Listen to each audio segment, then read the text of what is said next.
Hi, in this episode of Reminisce with Ash, we'll be going way back to 1998. January 1998, Independence Cup, Silver Jubilee, final. India versus Pakistan. What do we know about this game? This game is known for a lot of right reasons, where India went on to chase their highest score as on date that they had ever achieved. 315 was the score India had to achieve. What happened in the game? We all know that. India ended up on the winning side, but what happened through the game is something that I am interested in. India won the toss, put Pakistan into bat. Syed Anwar and Ijaz Ahmed, who were scoring heavily against India at that point of time, yet again made hundreds and made the job very difficult for our batsmen. Harvinder Singh, who was the fast bowler for India then, went for 3 for 70 odd runs in that game, making it one of the most expensive spells as on date. India now, at the mid-innings break, had to chase 315, and most of the commentators, experts and everybody, and even my father living in the house, said that India will not be able to chase the score.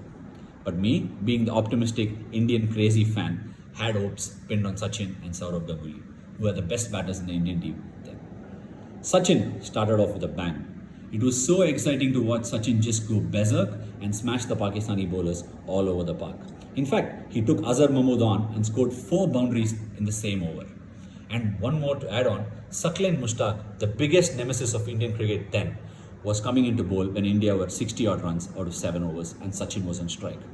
Saqlain Mushtaq, with all the confidence that he had a silly point and a slip where he was going after Sachin, who was in no mood to defend.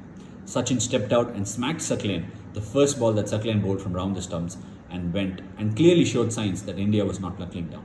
Sourav on the other end was going smoothly as he always did, cover driving beautifully, stepping out to slog Shahid Afridi over the top for sixes, and it was a treat to watch if you were an Indian cricket fan. Taking it forward, 315 was not a score that was going to be achieved in 10 or 20 overs. And more so, in those days, with the 50 over format, one white ball was used all through the game. And what that meant was, as the game went on, after the 30th over, scoring rates usually dropped. And our best finishers, Ajay Jadeja and Robin Singh, were the ones that we had to bank upon. But this game was different. Robin Singh walked into bat at number 3 and he played a very, very crucial hand by scoring 80 runs. Robin and Sourav had a big partnership after Sachin's departure and made sure that India never fell off the 8 ball. India got to 250 before they lost Robin Singh to Shahid Afridi. When India lost Robin, India looked pretty good and well set to get this 315. But as always, in those days, Pakistan was very good at reversing this white ball particularly. And all of those who followed cricket then would surely remember this. And this chase was not going to be easy because Dhaka's light that day was dipping very, very quickly. The umpires, Russell Tiffin and Rudy Kurtzen, disagreed with Rashid Latif's request for leaving the field.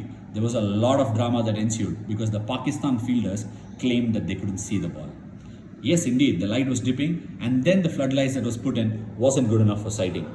But India buckled on. India lost Sourav quickly. They lost Azharuddin and Ajay Jadeja in quick succession. But what they were left behind was a new man who was not quite a debutant but pretty much early on the stage, Hrishikesh Kanitkar. After this game, I wanted to play left-handed following Hrishikesh Kanitkar. I'll tell you why. Because of this dipping light, reverse swinging ball and Saqlain Mushtaq, whose dusra was hardly picked by lower order batsmen, India's chase was derailing very, very quickly. But in walked Javagal Srinath to face Saqlain Mushtaq in the last over where India had to make 9 runs. All odds stacked against India. Dipping light, Saqlain's dusra and India's lower order. It meant India was actually looking for a close finish but not on the right side. But Srinath had different plans. He plugged into 2 beautiful holes to get the most reminisced 4 runs, 2 twos of the consecutive ball to make sure India was on track for the chase. He played a cute little late cut to short third man when he put Hrishikesh Kanitkar on strike and India needed to get 3 of 2 balls. By this time, my father had chased me down to the match tuition saying that the bad light would stop play and I was in my cycle going to match tuition. I was 12 years old and before I reached the match tuition, the last over was in commencement. But thankfully, I got there when Hrishikesh Kanitkar was in strike.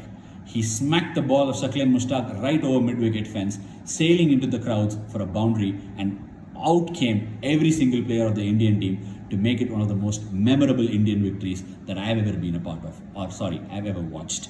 And this game, I would like to thank all the Indian players who were involved in that particular game who made my childhood memories of cricket so very special.